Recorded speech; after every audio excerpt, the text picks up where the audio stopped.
Okuyayım sana. Bir şey yok. Okuma. Okuyayım. Okuma. Okumuyor. Niye? Yüreğim tutuluyor. Yüreğim tutuyor. Aklım bağlı sen yüreğe. Yüreğim tutulur okuma yine.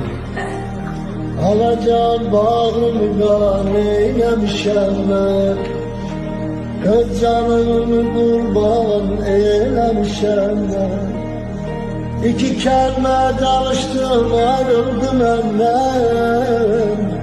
Kalbimi şuur eledi şirin dilleri. Alacan bağrına alır, alacan başına dönüp koy dolanım ben. Ben o sevgilime hayranım ben.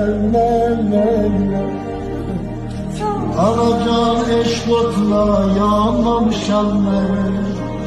Hele de bir tecrübe almamışam ben. Ne yaman olar yardan ayrı düşende. Orada yaksı yaman kalmamışam. Anacan alın alın, anacan baş ve dönüm koy dolanım ben. Benim o sevgilime